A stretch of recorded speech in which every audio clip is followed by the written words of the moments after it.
Welcome to Freedom to Fuel, the 5-minute talk show that will energize how you think about your utilities. Brought to you by Huntsville Utilities and the American Public Gas Association. Coming to you this week from the St. Croix Room of the Minneapolis City Center Marriott, I'm Todd Long with the Huntsville Utilities Orchestra, introducing your host, the Colonel, John Olszewski. Thanks again, Todd. Thank you, We're getting sir. pretty good at this. We've got a rhythm going. We do have a rhythm. You're better at it than I am. So here's the deal. Robert is here. And Robert works for a company called Ingevity.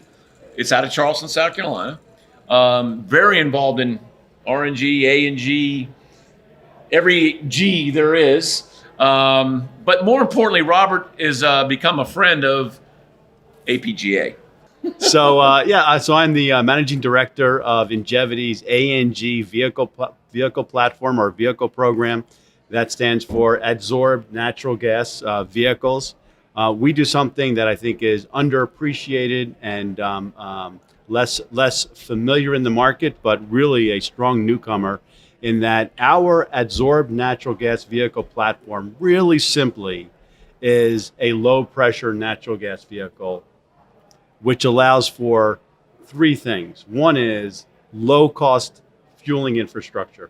We're talking $2,500 to $5,000 for a fueling appliance, as opposed to a $500,000 to $1 million CNG fueling station. And what's CNG stand for? Compressed natural gas. Okay. And A&G stands for adsorbed natural All gas. right, we're going to get that today. In addition to the appliance, now the appliance hooks up to your commercial utility rate, and you're fueling your vehicle not for the $4, $5, or $6 for gasoline or diesel, but $1 or $1.50 or whatever your commercial utility rate is. That's what you're fueling your vehicle for. So we are addressing head on the price of fuel today, which is a real challenge for fleets. But most importantly, or equally importantly, is the ability that's integrated into our platform to use a zero carbon fuel, renewable natural gas at no incremental cost to the fleet other than the $1 or $1.50 they're fueling the vehicle up for. That is a zero carbon fuel.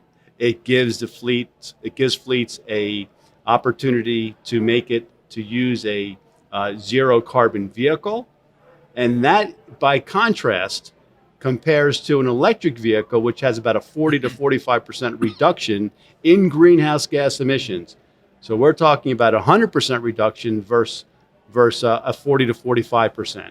So this is a real opportunity to, number one, achieve your fleet's economic and sustainability mandates on a turnkey basis. And I'm just going to double tap on that. Here's a guy like me who sits in a great city of Huntsville, the largest city in the state of Alabama now, the number one place to live in the United States of America by U.S. News and World Report. But here's where I'm going with this. In my own city, we have methane coming off of our landfill. In my own city, we have methane coming off where we do our water pollution control is. And so we are already, and you have helped me, we've gone and talked to those guys. Yep. It's a slow roll. It's a slow roll. But what I love about Ingevity and I love about your team and your folks, you know it's getting ready to be a slow roll. But we're going to stay in this fight, and we're going to keep continuing this fight because we got to get that methane changed into natural gas. And for all the reasons you said already, which you say it way better than I do. Right? You do pretty well. So well, I wouldn't sell yourself too short there, John. But you're technical, and I bought in. I have bought in because I've seen it live. I think the pendulum has swung really far to the left. It's electrify everything. Yeah.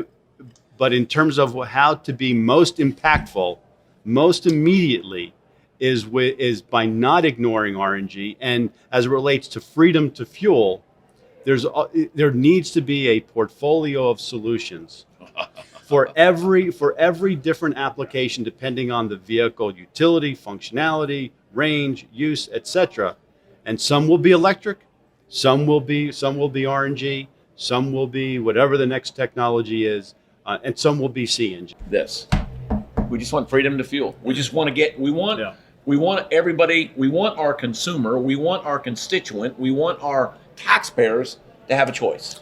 And what's most important is that energy is somewhere between 30 and 40% of total cost, direct and indirect. The cost of utilities, the cost of fuel, the cost of transporting food.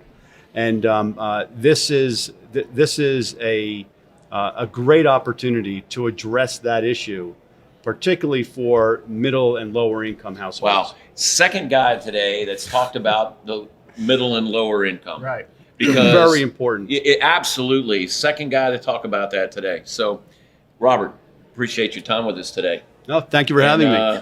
And I'm excited that you're on our team. So with that, thank you, and we'll thank you. I look forward to another show. We got- Because he industrial does great. gas This is great. vehicles He is does good, something that I've got a lot of questions about. I think it's a very interesting concept, and I would love to talk And then about when we do that, we can go right into the meat and potatoes right then, and don't have to do all the the other. potatoes that will break down and form the methane that we will That is then correct. recycle. Love you, Todd Long. Well, thank you very much Thanks, for, man. uh, Thank for you, having sir. me. That's Appreciate great. it. Freedom and Fuel is produced by Huntsville Utilities in cooperation with the American Public Gas Association.